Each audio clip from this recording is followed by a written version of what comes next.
Fekir. Yo Koso. Salut à tous. Et bien le bonjour. Et en plus de ça, le son de la Mega Drive pour vous réveiller à 9h04 du matin sur Radio Canu. Une heure de son japonais et de jeux vidéo aujourd'hui. Et ça tombe bien, on a avec nous Retropolo. Salut Retropolo. Coucou Damien. Eh ben coucou, comment vas-tu ? Écoute, fort bien, de bon matin. Fort bien de bon matin, et en plus de ça, toi tu es sur le pont depuis déjà plusieurs jours puisque tu es venu nous présenter, et on va justement en parler durant toute l'émission, ça va être notre fil rouge, de Japan Game Festival. Le Japan Game Festival, ce sera les 8 et 9 novembre à la salle de la Ficelle dans le 4e arrondissement métro et non à Lyon, avec masse d'invités et masse d'activités. Et tu as choisi pour ouvrir cette émission de commencer avec un BGM, une musique du jeu Shadow Dancer sur la Mega Drive. Ça fait très plaisir, effectivement. Successeur et spirituel et scénaristique plus ou moins de Shinobi, mais encore à la rigueur c'est plus spirituel que scénaristique, mais ceci est un autre débat. Pourquoi tu as choisi cette chanson là d'ailleurs, Polo? Alors pourquoi j'ai choisi? Bon, déjà parce que je l'adore, j'adore le jeu en fait, clairement. Normal. Ça fait partie, tu vois, de ces rares fois où la console a dépassé l'arcade pour moi. Oui. J'y pensais encore quand j'étais à la soirée Retro Waver là à la commune hier soir. Ouais. Avec un autre jeu, c'était par exemple Contra, il mettait Contra sur Super NES, tu vois. Ouais. Et pareil, Contra, je trouve qu'il éclatait tout ce qu'on a pu voir en arcade précédemment. Et c'était très rare dans la mesure où l'arcade était cette vitrine technologique indépassable. Tu ne pouvais imaginer avoir au moins équivalent chez toi à l'époque, avant la sortie de la Super NES du moins.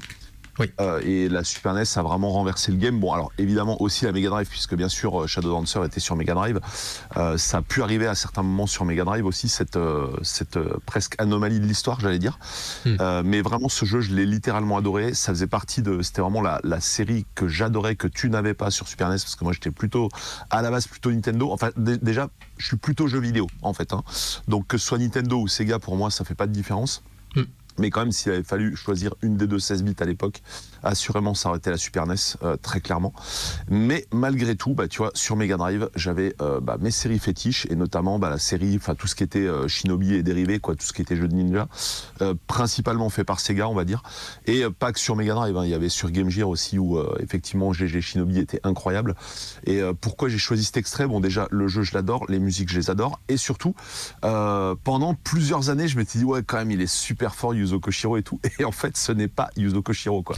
Donc je voulais rendre un petit peu hommage à Keisuke Tsuhara, pardon, je suis en train d'écorcher son nom en plus, c'est terrible. Tsukahara, Ouais, c'est ça, donc qui est le compositeur des bandes son de ce jeu, et pas que, évidemment, il a fait énormément de trucs pour Sega, principalement.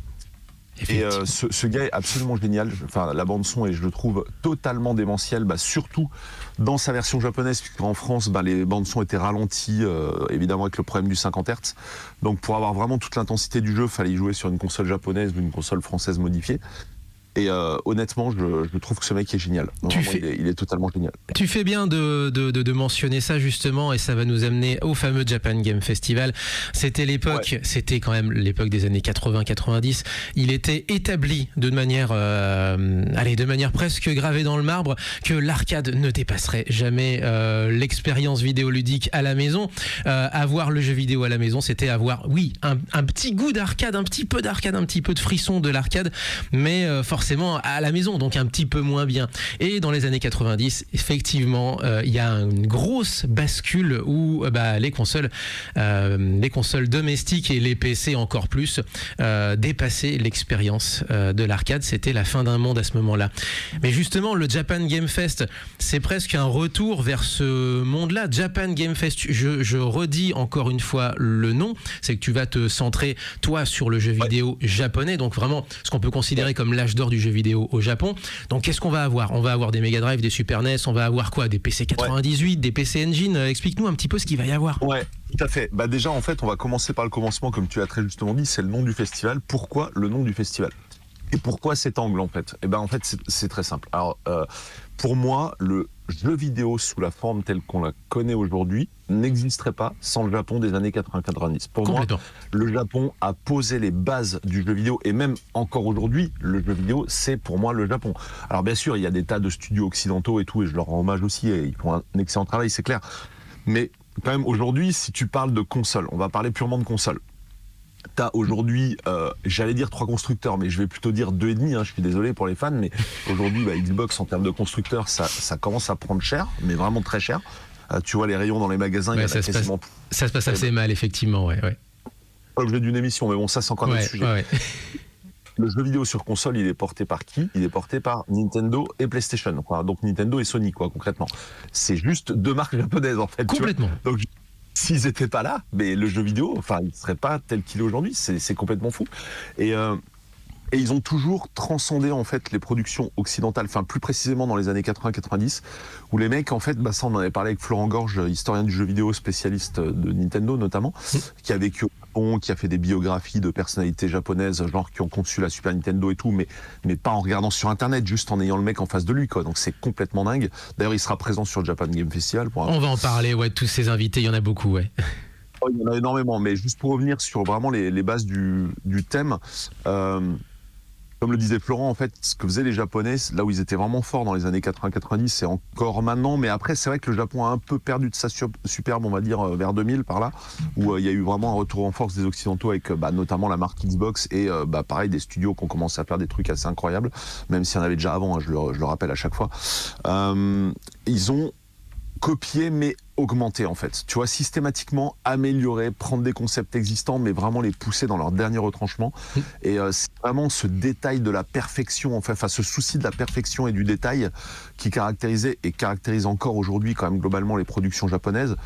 Même si bon voilà, maintenant clairement le monde du jeu vidéo a changé, hein. Il faut faire aussi avec les productions chinoises qui commencent à reprendre le lead dans ce domaine-là. Mais qui copie le Japon, mais qui copie en fait l'esthétique des jeux japonais de la grande époque. On en revient toujours à cette époque-là. Donc voilà, pour moi, il fallait impérativement, au travers d'un festival, rendre hommage au travail complètement dingue des constructeurs japonais et des développeurs japonais des années 80 et 90. C'était indispensable. Et aussi, en fait, ce festival, c'est en grande partie ma collection personnelle qui est mise à disposition du grand public 2 fois par an. Et ma collection personnelle est composée principalement de machines japonaises. Donc si tu veux, la conjonction de ces 2 points fait que ça donne le Japan Game Festival, en fait, tout simplement. Et on arrive au point central justement par rapport à ça. C'est ta collection que tu vas nous montrer alors ? Alors c'est une partie de la collection et pas que. En fait, il y a aussi pas mal de collectionneurs qui se joignent à moi pour montrer des machines qui sont rarissimes ou atypiques, voilà. Donc on va dire le cœur du réacteur, le plus gros des machines qui seront présentes, c'est mes machines, quoi, la plupart du temps, en grande partie. Mais après, il n'y a pas que les miennes, hein, loin de là. Hein. Il y a plein de collectionneurs qui viennent de partout, qui viennent, je sais pas moi, de Marseille, de Suisse également. On a un super collectionneur suisse, adorable et extrêmement... c'est un puits de savoir, en fait. Il a vécu au Japon, il a vécu en Asie, dans plusieurs endroits. Il va ramener des trucs de dingue, notamment une Saturn High Navy, donc Saturn avec GPS et un écran. Et genre l'écran officiel de cette Saturn a été... Un écran, c'est-à-dire il a été vendu à 2000 exemplaires, l'écran officiel.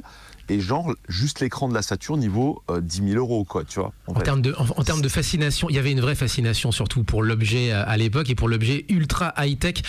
Florent Gorge, dont tu nous parlais, justement, était très fier d'avoir trouvé un jour son fameux Graal vidéoludique de chez NEC, qui est une PC Engine LT. Alors ça vous dira pas forcément grand-chose, mais c'était une console, c'est une petite console, mais qui avait une série limitée, qui était équipée elle-même d'un écran, un écran qu'on pouvait replier, bien entendu. Mais non, mais c'était fascinant pour l'époque. Mais on va parler justement un peu de ça après une petite pause musicale. Et notamment, alors tu me parlais de Yuzo Koshiro, je vais prendre la balle au bon. Toi tu l'as testé en plus ce jeu. Yuzo Koshiro, si vous ne le connaissez pas, c'est un des compositeurs majeurs des années 80 au Japon, et notamment pour la saga chez nous Streets of Rage, mais pas que. Il y a Is également, il y a Snatcher aussi, où il a accompagné Hideo Kojima, je crois, c'était lui qui faisait la zik. Je dis peut-être une bêtise, mais en tout cas SGDK, c'était un des compositeurs phares de l'époque du PC japonais, PC 88 et PC 98, qui n'était pas compatible avec nos PC à nous, et qui était même d'ailleurs beaucoup plus surboosté. On pouvait jouer littéralement avec des jeux vidéo, c'était fascinant. Ouais. Et Yuzo Koshiro, il a sorti un... Vas-y, oui. Et Shinobi. Shinobi, quoi. Exactement, on parlait de Shadow Dancer, justement. Et Yuzo Koshiro, et justement, dernière petite intervention avant qu'on passe là à la musique, tu l'as testé, Yuzo Koshiro a produit, il n'a pas sorti, il n'est pas programmeur, mais il a déjà produit plusieurs choses autour du jeu vidéo. Et il a produit un jeu qui s'appelle Earthion, qui est un shoot 'em up qui est disponible un peu partout maintenant, sur Switch, sur Steam, etc., etc. Tu l'as testé, toi, avec ta chaîne Retropolo TV, comme ça je fais aussi un placement produit pour ta chaîne également, puisque tu es là et que tu es notre invité ce matin. Et il est comment alors ce jeu ? Il est très très bon, hein. Techniquement et graphiquement il est excellent. Alors je suis pas le meilleur testeur de shoot du monde, hein, en fait. J'adore les shoots, mais je suis pas expert shoot. Mais globalement c'est un excellent travail. Il est, oui effectivement comme tu le soulignais justement, c'est pas lui qui a programmé, hein, donc il a fait toutes les musiques. Et c'est Mako, je vous retrouve ça tout à l'heure. Mais c'est une autre personne, donc c'est une personne tierce qui a programmé. Mais alors c'est un truc de fou. Ouais, c'est le studio Enchant, ouais. Ouais, donc c'est le studio de Yuzo Koshiro Enchant. Mais le plus fou, en fait, c'est que là, donc ils sont 2 sur le projet. Et donc, Yuzo Koshiro a fait toutes les musiques. J'imagine aussi une grosse partie du bêta testing et tout ça. Et en fait, le plus fou, c'est que cette seconde personne a non seulement codé l'intégralité du jeu, Mako Wada, ouais, c'est ça, je n'ai même pas regardé, ça m'est revenu. Mais en plus, il a fait tout le graphisme et tout. En fait, ils sont à 2 pour faire le jeu, quoi. C'est un truc de fou. C'est-à-dire Yuzo Yuzo a la manette sur les musiques et lui pour tout le reste. Vraiment, le mec est extrêmement fort. Et ce qu'il faut dire aussi, c'est que le jeu a été fait intégralement avec l'outil de développement, donc le kit de développement qui s'appelle SGDK. Et kit de développement conçu intégralement par un Français qui sera présent lors du festival. Mais ça tombe bien. Oui. Et oui, il sera là, notre ami Steph.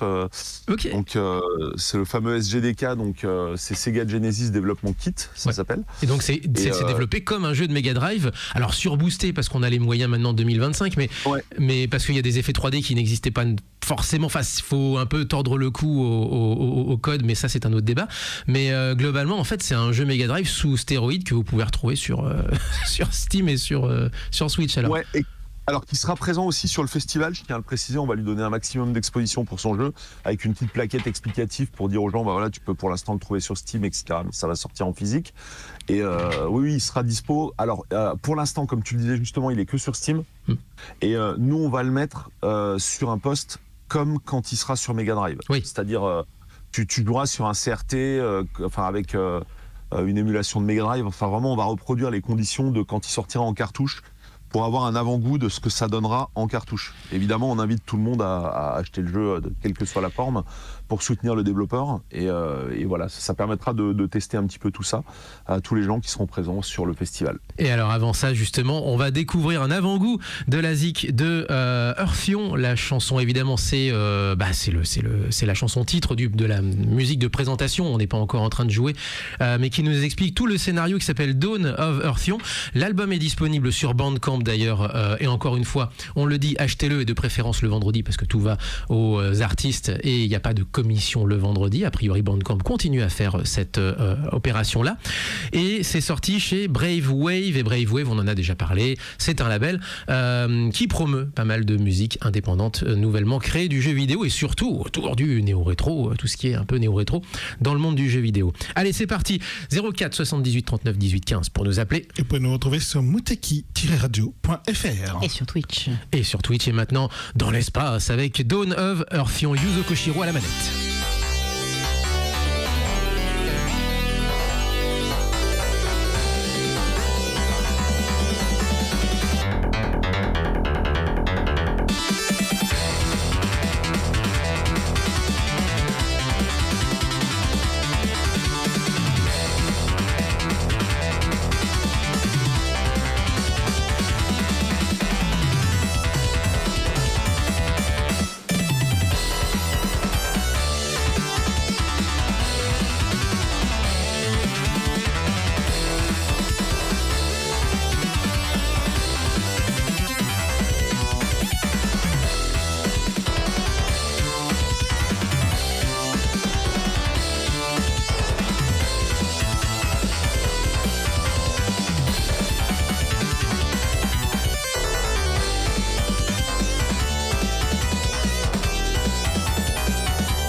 席を聞いてください。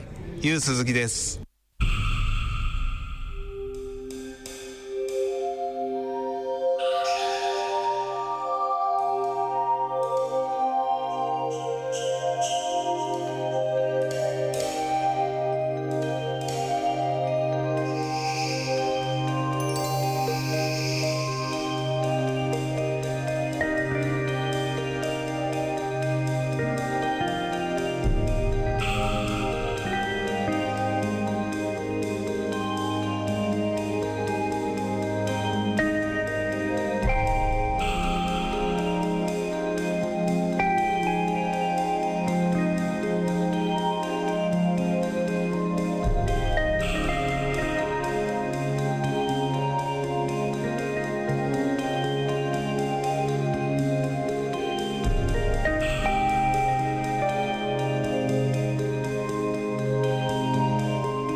Après la première musique survitaminée, il valait mieux un petit truc pour poser un peu le game. Léo, c'était issu de mon JRPG préféré, évidemment. Eh oui. Eternal Arcadia en version originale, Skies of Arcadia en version occidentale. La version de la Dreamcast, parce que c'est un jeu qui a été porté sur GameCube et donc voilà, donc c'est la version Dreamcast avec le titre qui est Ice Dungeon, donc c'est les titres d'un des donjons et notamment le donjon de l'île sur la glace, enfin le continent glacé, on va dire ça comme ça, et donc plus calme effectivement, et voilà, et Skies of Arcadia, un des meilleurs JRPG de tous les temps, voilà, je tiens à le dire, et j'attends toujours avec espoir qu'un remake ou un remaster HD soit fait, mais je pense qu'on le verra jamais, parce que c'est comme les 25 ans cette année du titre sur Dreamcast, parce que c'est sorti en 2000. J'étais au Japon en ce moment-là, j'y joue en VO, et on attend toujours les fans, hein, mais je crois qu'on le verra jamais, ce truc. C'est ta Hidden Gem, c'est ton jeu. Ouais, alors oui, c'est mon Hidden Gem évidemment, parce que c'est un truc qui, enfin, Skies of Arcadia, il est pas si connu que ça dans le monde des JRPG, mais dès que quelqu'un a touché au jeu, je pense qu'il y a ce côté aventure. Alors d'ailleurs, les musiques, maintenant que je réécoute les musiques de Skies, enfin je les écoute régulièrement, mais Quand je les réécoute encore, ça me fait dire comme que Xenoblade est potentiellement un peu inspiré du style parce que il y a des airs de composition qui ont l'air quand même semblables, même si les compositeurs de Skies n'ont pas fait beaucoup de titres, ils ont fait du Yu-Gi-Oh! Et des trucs comme ça, mais... À titre perso, moi, Sonic, d'ailleurs. ma Hidden Gem serait plutôt grandi à deux, forcément avec la musique incroyable de Noriyuki Iwadare. Elias, ce serait quoi là comme ça à la volée, ta Hidden Gem qui mériterait qu'on s'y attarde davantage? Par rapport à une musique ou par rapport à un jeu en général, à ton expérience de jeu éventuellement? Je sais qu'un jeu qui m'avait vraiment mis sur le cul complètement. Alors je demande à Elias, et justement, j'allais enchaîner sur toi juste après. Voilà, justement, c'était juste ça. Non, vas-y. Tout à fait, Rétropolo avec nous en invité. Mais alors, juste avant de passer à toi, Elias, vas-y, fini. Autre que Silksong et Hollow Knight, où c'est vraiment des amours de cœur, je dirais que ce serait Octopath Traveler. J'ai regardé quelqu'un y jouer, il fut un temps, et vraiment je suis tombé amoureux de tout, même absolument de tout ce jeu. Le compositeur de Octopath, c'est incroyable. Incroyable. C'est un génie. C'est aussi. Mitsuda. C'est ça, oui, c'est Mitsuda. Et donc, du coup, j'allais enchaîner sur notre invité du jour qui est Rétropolo pour le Japan Game Festival. C'est les 8-9 novembre à la salle de la Ficelle, donc métro et non à Lyon. Et toi, justement, Polo, ce serait quoi ta Hidden Gem à toi? Ouais, c'est toujours compliqué ce genre de questions. Il y en a certainement une tonne, mais là, comme ça, me vient rapidos Exit sur PSP. Que j'ai vraiment adoré, qui est un jeu Taito. Ok. Mais c'est... Ouais, il y en a sûrement des centaines. C'est un petit jeu de réflexion, en fait, plateforme réflexion, que j'ai vraiment adoré. Mais ça ferait vraiment le sujet d'une émission, en fait, mais en se préparant bien à l'avance, en creusant bien dans sa mémoire, parce que voilà, en temps d'années, il y en a vraiment énormément, en fait. C'est dur de choisir aussi quand on en a testé pas mal, ouais. Bah après, c'est sûr que... Ah oui, non, mais tu sais, c'est la question, tu préfères ton papa ou ta maman, tu vois, en gros, c'est un peu le genre. Mais franchement, il y a une super émission à faire là-dessus. Carrément. Ouais, et puis surtout, il y a beaucoup de vieux jeux qui ont peu percé et qui finalement, quand on a un peu notre génération, on peut encore dire oui, ça c'était caché parce que c'est le jeu que j'ai joué dans mon coin inférieur gauche. Donc voilà, mais c'est vrai que Skies par exemple, moi j'ai eu la chance d'être au Japon au moment où il sort, donc moi j'ai été complètement subjugué par le jeu, et ce jeu m'a fait aimer les pirates encore plus que One Piece, c'est dire. Donc voilà, parce que c'est vraiment quand même le jeu pour moi qui est l'aventure dans son sens absolu du terme dans le JRPG, même s'il y en a d'autres qui ont le sens de l'aventure, mais celui-là est vraiment mythique pour moi, pour cet aspect-là. Mais bon, peu de gens le découvriront, je pense. On va enchaîner sur aussi le nombre d'invités qu'il y a, puisque juste avant, on avait donc Earthion, donc le tout nouveau jeu sorti et produit par Yuzo Koshiro, que vous avez certainement connu par ses musiques emblématiques. Mais toi, en termes d'invités, c'est pas mal aussi. En termes de créateurs de jeux, on a Fred Rénal, par exemple. En termes de testeurs de jeux, on a Marcus, on a JM Destroy, Jean-Marc Demolly, des grandes heures de la presse vidéoludique des années 90. On a, alors pour les consoles FF6 Man, on a aussi alors je pensais aux réparations avec Jemba Games, mais t'as aussi comment il s'appelle, Gunhead aussi, que tu as réussi à faire venir a priori. Donc bref, on a pas mal de beau monde. Tout à fait, il y a énormément de monde. Écoute, je le publie quasiment, là maintenant c'est sur le rythme de 2 invités par jour. Et au début c'était un invité par jour, et ce depuis quasiment 3 mois, si tu veux. Donc non, mais il y a un monde de dingue, en fait, c'est vraiment ouf. On va dire, si on commence par ce que je vais appeler les turbo VIP, donc pour certains qui viennent de loin, qui ont un historique mais complètement maboule, bah évidemment t'as effectivement Marcus. Qu'on salue au passage et qu'on soutient très fortement. Et qu'on soutient très fort. Voilà, par rapport à la problématique de Game One, donc pour ceux qui ne sont pas au courant de fermeture de la chaîne, dans laquelle il travaille donc depuis pas mal d'années. Toutes les chaînes musicales de MTV. Allez, bim. Ouais, aussi, dans la foulée, ouais, tout à fait. Ah ouais, ça c'est justement, c'est Cold Storage qui en a parlé. C'est pareil en Angleterre, il l'a dit sur Twitter hier ou avant-hier. Donc Cold Storage, j'embraye sur lui. C'est donc un des compositeurs principaux du jeu Wipeout. Alors c'est marrant parce que pour moi, Wipeout, c'était le jeu connu de tous, en fait, tu vois. Et c'est là que tu te rends compte que t'as pris des années, parce que t'en parles avec des gens, tu fais, ouais, Wipeout, ah non, c'est quoi? T'es là, mais avec des joueurs, évidemment, je parle de joueurs. Bien sûr. Qui ont genre 10 ans de moins que toi, quoi, tu vois. Et c'est hallucinant, parce qu'en fait, Wipeout, c'est comme, tu vois, c'est vraiment un méga système seller de la PlayStation quand elle est sortie en 95. Complètement. Et ils en ont vendu des consoles par palette grâce à ce jeu, quoi. Donc c'est assez hallucinant que les nouvelles générations connaissent pas. Enfin, nouvelle génération, c'est même pas nouvelle génération, tu vois, disons. Qui est retombé d'un seul coup, en fait. Ouais, c'est retombé d'un seul coup. En fait, ils ont un peu. C'est assez amusant, mais tu vois ça pareil du côté de Nintendo. Ces IP majeurs, en fait, qui sont complètement laissés de côté, et c'est bizarre, en fait, parce que. Enfin, je sais pas, c'est quand même des choses qui ont porté la console, quoi. Mais qui n'ont pas forcément été bien exploitées par la suite, tu vois. Enfin, moi, je retiendrai toujours Wipeout 2097, donc qui est, on va dire, Wipeout 2 sur PlayStation. Et c'est vrai que tout ce qui est sorti par la suite, à part la version Vita extraordinaire et certaines versions PSP aussi extraordinaires, les autres m'ont pas forcément méga marqué, tu vois. Donc c'est peut-être pour ça aussi que la série est un peu descendue en flèche. Et c'était aussi très très connu pour les compositeurs, et notamment par le fait que Prodigy faisait une petite apparition. Pas les Prodigy, les Chemical Brothers faisaient une apparition. Chemical Brothers et quand même Prodigy aussi, quoi. Tu vois, Prodigy dans Wipeout 2097 avec Firestarter en instrumental, c'était un truc de maboule à l'époque, quoi, mais vraiment maboule. Justement, c'est aussi des éléments qui ont montré la supériorité technique du lecteur CD, hein, qui n'était pas présent sur console Nintendo pour le coup sur la 64. Et c'est emblématique aussi de la technologie CD qui débarque sur console. Ouais. Alors ça a débarqué avant la PlayStation, mais on va dire que c'est vraiment la PlayStation. Mais c'est la PlayStation qui l'a rendu mainstream. Ouais, c'est ça, mais complètement. Et même la PlayStation a rendu les consoles mainstream, en fait, c'est ça qui est ouf. Et effectivement, Cold Storage donc a été un élément essentiel de Wipeout, mais pas seulement, puisqu'il a aussi composé les bandes son de Lemmings, encore plus ancien, pour le coup, un jeu encore plus ancien. Bon, pour le coup, un peu, c'est pas hidden, mais c'est Gem quand même, sans problème. Lemmings, c'est quand même un concept qui était extraordinaire en matière de réflexion. Mais c'était connu, hein, voilà. C'est pas très très connu. C'était très très connu, on va dire, parce qu'on est un peu des dinosaures. C'est un jeu générationnel, mine de rien. Ouais, complètement. Et donc du coup, il a fait des trucs vraiment illustres.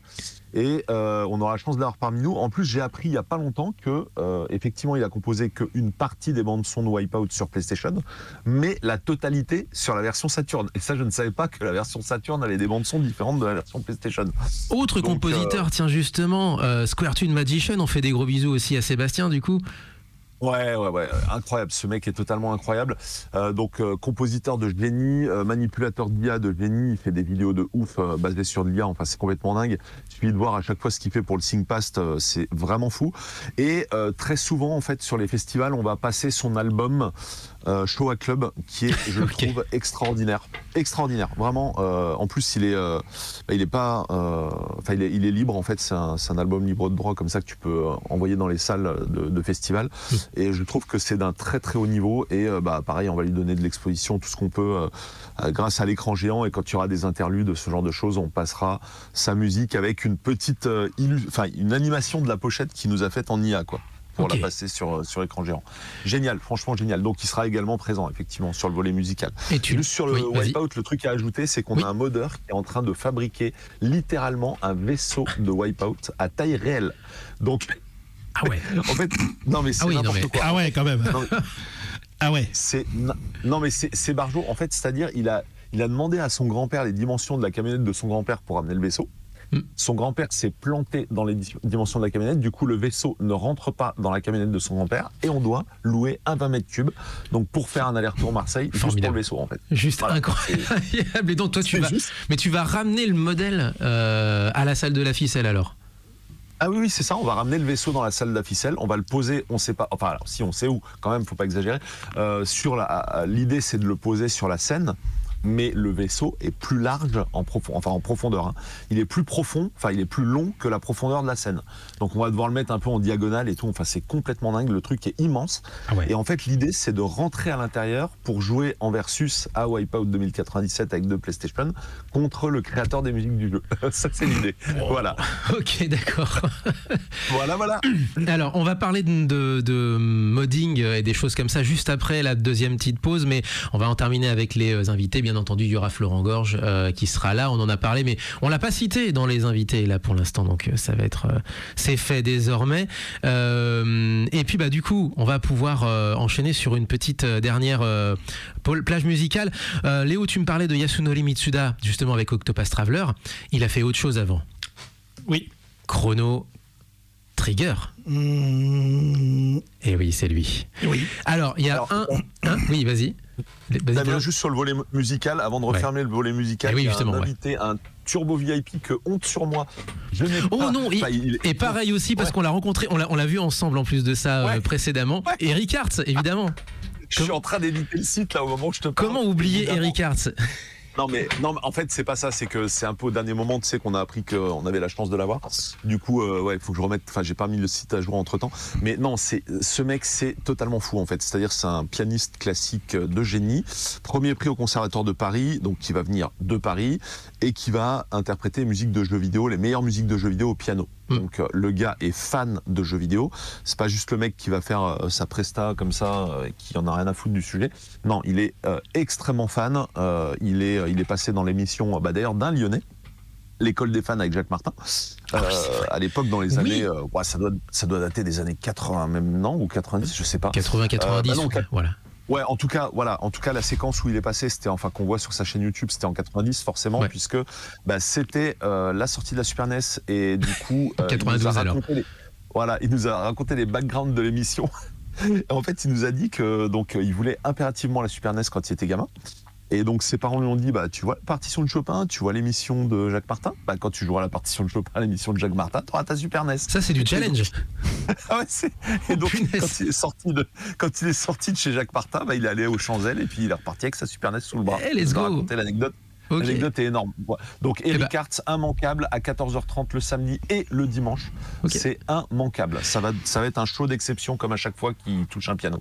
Super NES, mais Super Famicom puisque du coup le jeu n'est pas sorti. Oui, Léo. Ouais, du coup je corrige, c'est Yasunori Nishiki pour Octopus. Nishiki, pardon. Faut pas faut pas se tromper. Il a fait Final Fantasy VII Remake et tout. Nishiki.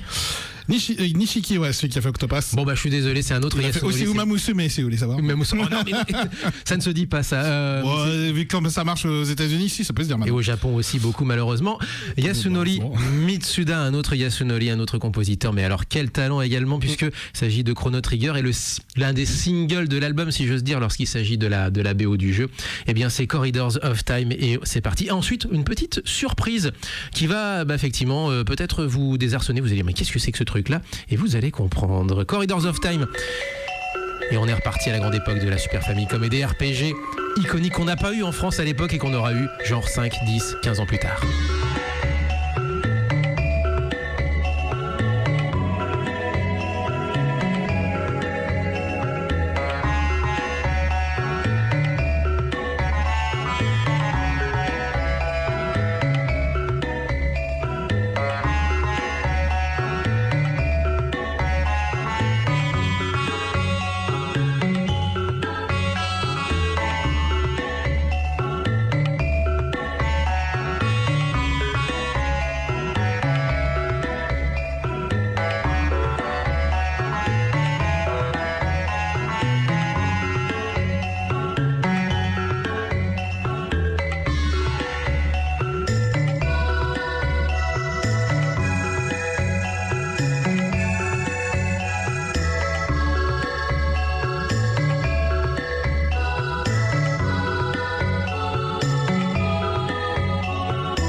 岸本義久です、今無敵を聞いてるので皆さんエンジョイしましょう。頑張って。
Petite escapade du côté de la PC Engine, déjà pour commencer.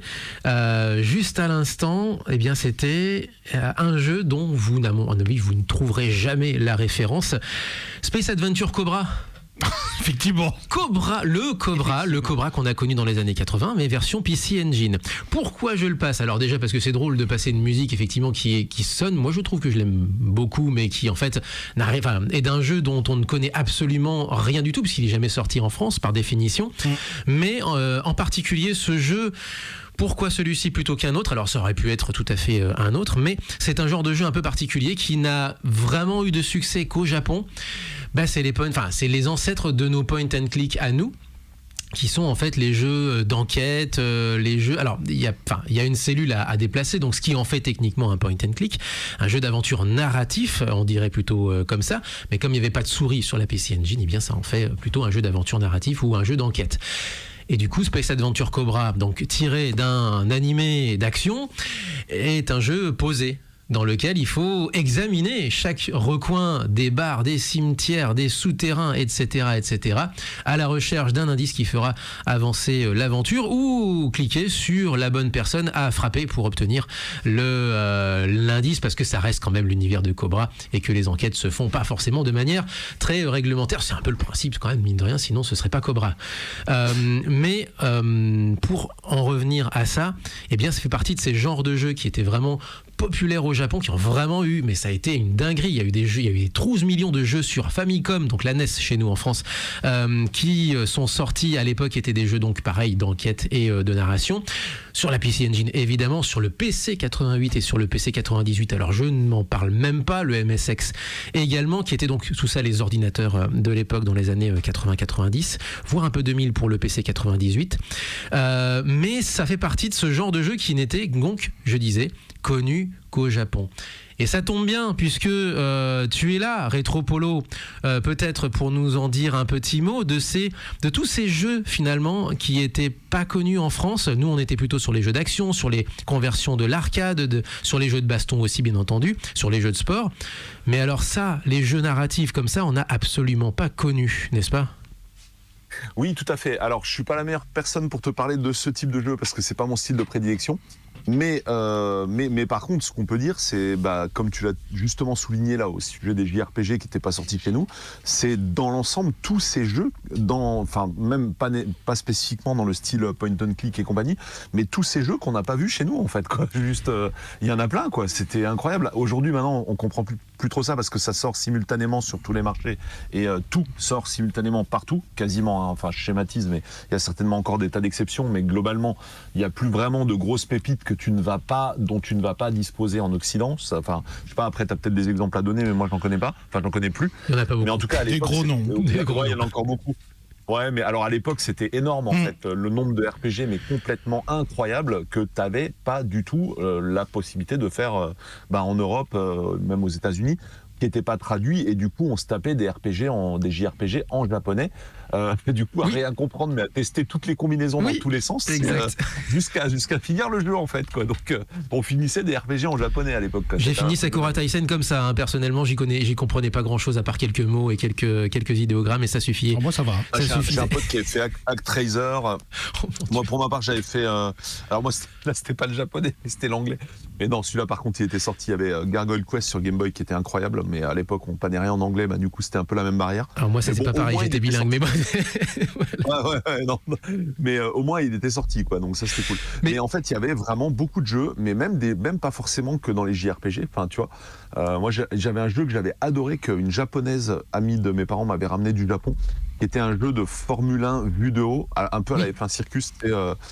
Sur PC Engine. Une imitation de la F1 Circus, exactement. Ouais, complètement, qui s'appelait Battle GP, que moi j'avais adoré, et ce jeu n'est pas sorti du tout chez nous en fait, du tout. C'était un peu un jeu de seconde zone, hein, c'était un peu un jeu série B, mais néanmoins il était extrêmement fun, et surtout à deux. Et pareil, on l'a jamais vu. Enfin, il y avait plein de trucs comme ça qu'on n'a jamais vu débarquer chez nous. C'est un peu le sel finalement de ce Japan Game Festival, c'est qu'on va pouvoir justement peut-être mettre un petit orteil dans cet univers japonais dont on n'a pas eu droit, auquel on n'a pas eu droit quand on était gamin. Ouais, tout à fait. Alors, pas tant au niveau des jeux, mais plus au niveau du hardware, je dirais. Pourquoi ? Parce que l'idée c'est, en fait, tu peux pas mettre du JRPG sur un salon ouvert au grand public, tu vois. Il faut quand même que ça reste des jeux accessibles et faciles. Mais par contre, au niveau des machines, très clairement, et en fait, ce que je dis souvent, c'est que le salon est intéressant même pour les gens qui ont connu l'époque dans les années 80-90, dans la mesure où les machines ne sont pas les mêmes en fait. Enfin, tu vois, tu parlais de la Famicom, elle n'a pas la même forme que chez nous, elle n'a pas le même nom que chez nous, elle n'a pas les mêmes formes de cartouches que chez nous. Bon, bien sûr, les jeux on en a parlé, elle n'a pas les mêmes, mais bon voilà.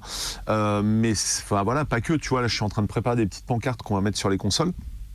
Et notamment, j'ai mis une pancarte où c'est marqué en tout gros « Ceci n'est pas une Master System ». Et là, je vais mettre une Master System japonaise. Je vois très bien. Donc, ça a le design de la note, mais ce n'est pas la nôtre. Elle a des puces sonores en plus qu'on n'a jamais eu, parce que bon, on était toujours très mal servi en Occident par rapport à ce que les Japonais avaient. Et j'ai une autre pancarte juste à côté où je vais mettre ceci est une Master System, où tu auras une console qui n'a pas du tout le design qu'on a connu, qui est la Sega Mark III, qui au niveau hardware est exactement la même. Donc je m'amuse un petit peu avec ça, quoi. Et puis il y aura évidemment des explications au format texte plus détaillé. Mais il y a des tas de trucs. Enfin, tu vois, tu as le Famicom Disk System sur lequel sont sortis le premier Zelda et le premier Metroid, qu'on n'a jamais connu chez nous, qui sera évidemment dispo et utilisable sur le festival. T'as les Famicom Twin qu'on n'a jamais eu, t'as la Famicom AB qu'on n'a jamais eu. Bon, la Super Famicom, elle ressemble à la Super Nintendo, donc ça va.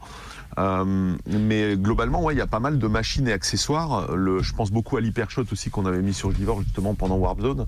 Ce pistolet mitrailleur, un Uzi littéralement avec effet de recul, qui est sorti à l'époque de la NES et pour lequel il n'y a qu'un jeu qui est compatible.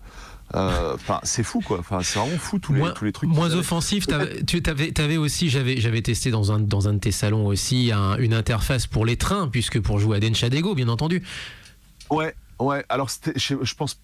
Oui, c'était chez moi. Alors c'était pas le mien, mais d'accord. Là, il y en a un qui va revenir quoi. Du coup, on va en remettre un effectivement.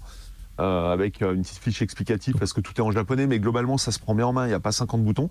Et effectivement, au lieu de la manette, tu as un poste de pilotage de train. Pareil, ça c'est des dingueries en fait que. Waouh! Enfin, ils ont aucune limite en fait, les Japonais, mais ce qui est bien, mais ça c'était génial, c'est. À la fois, de base, ils ont pas de limite, tu vois, genre les mecs, ils te mettent un Guitar Hero au milieu d'une gare, t'as un gars qui va s'éclater à faire son rocker au milieu de tous les passants de la gare. Ils ont pas trop de. Le candidaton, ils s'en foutent un petit peu en fait, c'est rigolo. Et d'autre part, en fait, dans les années 80-90, alors là pour le coup c'est pas propre au Japon, mais c'est global. C'était un peu le Far West, hein, c'est-à-dire que tu tentais des concepts, tu vois, tu avais une prise de risque qui est plus possible du tout aujourd'hui et qui donnait naissance pense à des trucs, à des petites dingueries, tu vois. On peut parler du Virtual Boy aussi, qui est sorti là très récemment sur Switch et Switch 2 en émulation avec un réel casque dans lequel on pourra glisser la Switch pour reproduire l'effet 3D du Virtual Boy qui était en 3D stéréoscopique. Là, on aura directement les vrais, on en aura même plusieurs en fait. Chaque fois, on en mettait un, mais là, on devrait en avoir 2 ou 3. On aura vraiment les vrais Virtual Boy qui seront dispo et jouables sur le festival. Il y avait un grand enthousiasme effectivement par rapport à la technologie et encore une fois c'était l'âge d'or du jeu vidéo au Japon et tout ça ce sera à tester ou en tout cas à admirer au Japan Game Festival que je dis à la salle de la Ficelle les 8 et 9 novembre, métro et non à Lyon, donc dans le 4e arrondissement. On te garde encore quelques petites minutes, mais d'abord, on va peut-être passer à quelques news. Léo, est-ce que tu as quelques news également ? Alors oui, j'en ai quelques-unes qui sont plutôt plus à titre informatif, on va dire. Déjà, on a la finale des Japan Series au baseball au Japon qui démarre ce soir. Donc c'est la finale du championnat japonais de baseball.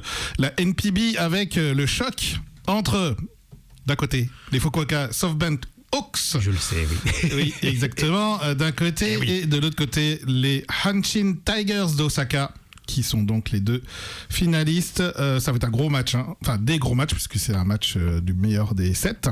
Enfin, best of 4, Best of 7. Best of 7, mais 4 victoires du coup. 4 victoires, ouais. Et donc voilà, donc ça va être la grosse finale, ça va avoir lieu sur plusieurs jours. Ensuite, l'autre finale. Pardon ? L'autre finale, évidemment. Bon, il y a l'autre finale, mais j'en parle pas pour Los pas spoiler. Angeles, je te le dis très vite. Alors, Los Angeles et Toronto avec évidemment, du coup, Roki Sasaki et bien entendu, je vais l'oublier. Non, mais non, absolument pas. Shohei Ohtani qui a été nommé MVP des playoffs. Allez, on enchaîne. Yes. Ensuite, gymnastique avec ce mercredi à Jakarta, le japonais Daiki Hashimoto qui a décroché son 3e titre mondial consécutif. Au concours général devant et donc il est le seul derrière le légendaire Kohei Uchimura qui avait réalisé ce 6 titres d'affilée lui, donc chaud. Mais en tout cas, il a seulement 23 ans, donc il attend de faire les 6 titres d'affilée s'il le veut. Okay. Il est d'ailleurs champion olympique au Japon, triple champion du monde, donc patinage artistique aussi, puisqu'il y a eu le Grand Prix de France, comme on dit, qui a fait qui est un truc assez bizarre. Oui, mais il y a un triplé historique japonais chez les dames quand même. Ami Nakai, 17 ans, remporte sa toute première compétition senior au Grand Prix avec 227 points devant la triple championne du monde Kaori Sakamoto. Okay. Mais sinon, c'est médaille de bronze aussi pour le Japon, donc il y a eu 3 japonaises aux 3 premières places. Mais le pire, c'est les juniors.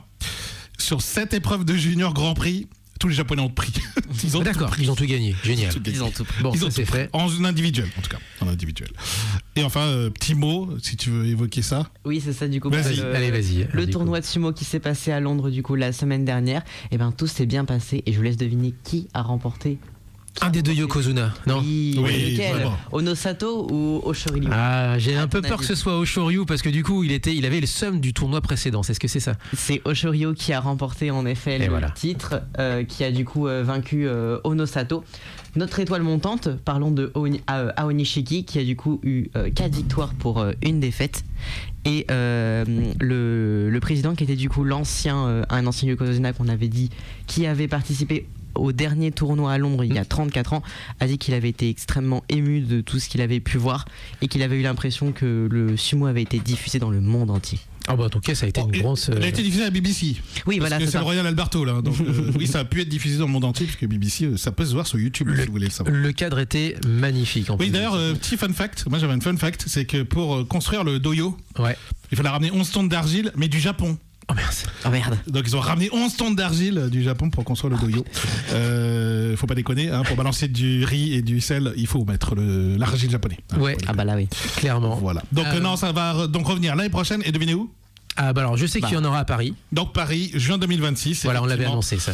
Et donc et donc ça marche. Donc je pense qu'à Paris, ça va avoir un énorme succès aussi, je pense. Par contre, j'ai halluciné le nombre de spectateurs sur les 5 jours, de mercredi à samedi, 27 000 en présentiel, seulement en présentiel. Et c'était cher. C'est dur d'avoir des places, mais.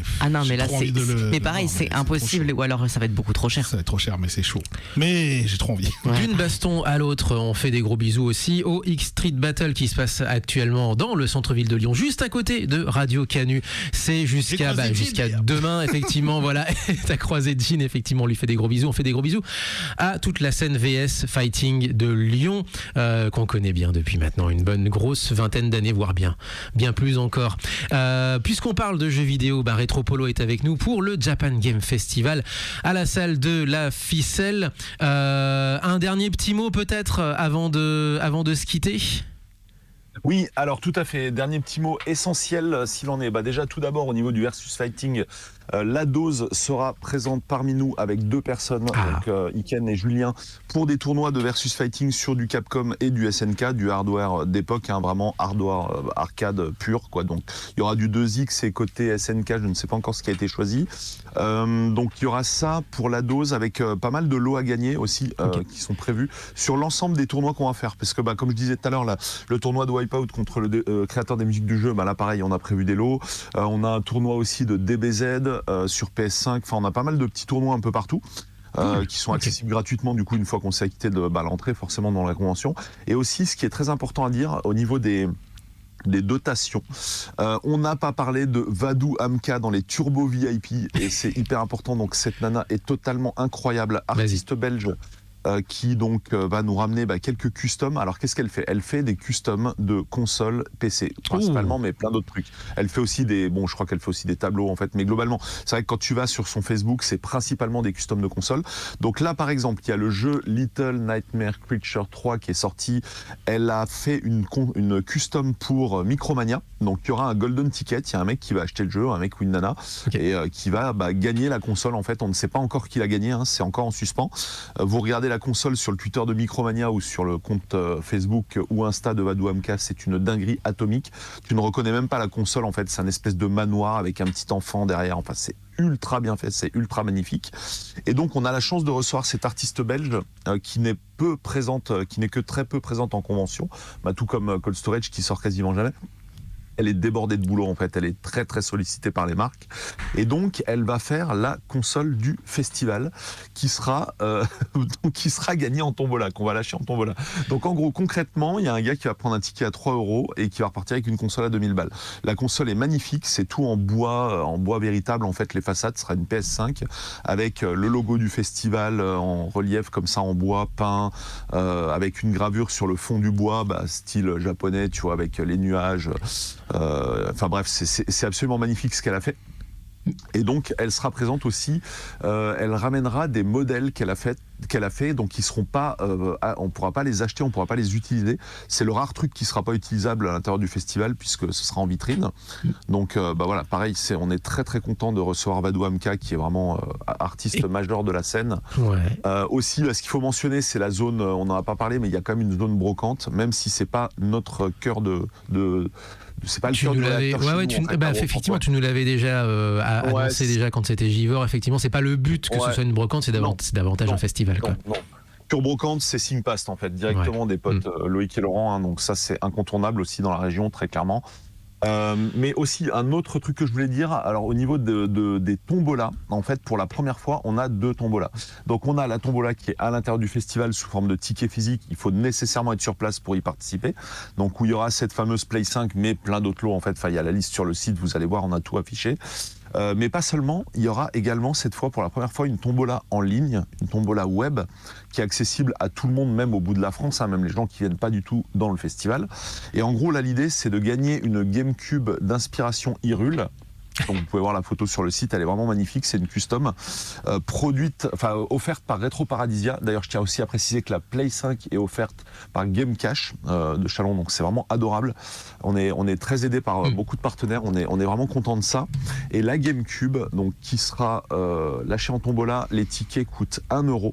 Et ce qu'il faut savoir, c'est que l'ensemble des gains de cette tombola sera reversé à une association caritative qui distribue des repas en France et a fêté ses 40 ans cette année. On ne peut pas la citer, mais c'est évidemment fait en accord avec eux. Effectivement. C'est très réglementé, donc oui, effectivement. Oui. En fait, il y a des gens malveillants qui utilisent leur nom pour générer des cagnottes et évidemment ne jamais leur reverser, forcément. Donc, lorsqu'on aura la somme totale, et que j'espère se situe aux alentours des 1 000 €. En tout cas, c'est mon objectif minimum. Et bien, en fait, là, il y aura par contre la remise de chèques officielle avec photo, logo de l'association très célèbre, etc. Et on a de très belles initiatives d'ailleurs, au fait, d'ailleurs, qui se sont organisées au fil du temps et qui malheureusement, malgré la beauté du geste, n'ont pas le droit d'utiliser le nom de cette association. Oui, je suis désolé, c'est vraiment tout le temps qu'on a, puisqu'il est déjà 10h, on est obligé de se quitter. Okay. On a même pas... Juste dernier truc, il faut ramener tous vos consoles, car nous avons plein de techniciens et réparateurs. Il y a FF Eastman, il y a Game by Games qui en a parlé, il y a également Geeky Zone 13 qui vient de Marseille. Donc ramenez tous vos consoles à réparer ou à améliorer. Voilà. Ça tombe bien, parce que j'en ai une à faire réparer, j'ai une PC Engine à faire réparer. Dreamcast japonaise. Et ben voilà. Tu la ramènes, Geeky Zone 13 sera ravi de s'en occuper. Nickel. On se quitte avec l'une des muses de Eric Hartz, justement, qui vient de sortir son nouveau single Sweet Secret. Ça, c'est la sortie hier. C'est Léa Yuna, qu'on a eu en interview il y a pas longtemps, et la deuxième partie de l'interview d'ailleurs est prévue pour bientôt sur Muteki. On te remercie énormément, Polo, et puis du coup merci à vous tous, merci Damien, merci toute la team, c'est adorable, vraiment. Vous êtes un élément essentiel pour moi du gaming et rétro gaming lyonnais. Il nous faut un média. Vous êtes le média idéal, quoi. Merci à toi. Radio, merci. Alors, tu viens quand tu veux, et tu viens quand tu veux pour des débats. Les veilles de festival, c'est toujours très compliqué. Non, mais une autre fois. Le reste du temps, il n'y a pas de problème. Avec grand plaisir. Merci. Sweet Secret, donc. Parce que je n'ai pas votre érudition. Ça marche, pas de souci. Je ferai mon maximum. Léa Yuna, donc sur Muteki, et on se quitte avec ça. Portez-vous bien, vive le son japonais. Jamatane, vive le rétro gaming.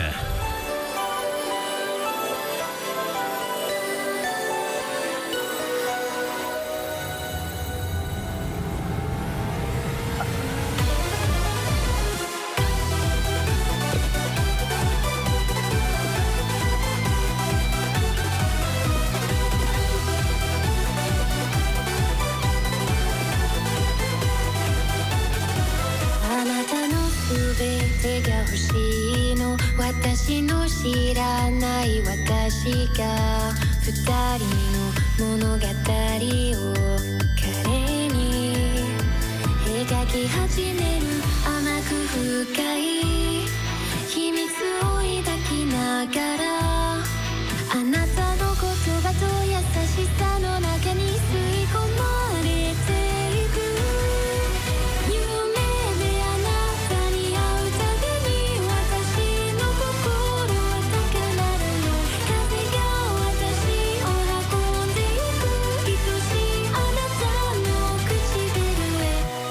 その瞳に迷い込んで苦しいほど溺れていたいたとえどこにいても逆らえない愛が溢れる禁じられた喜びの中で今ここ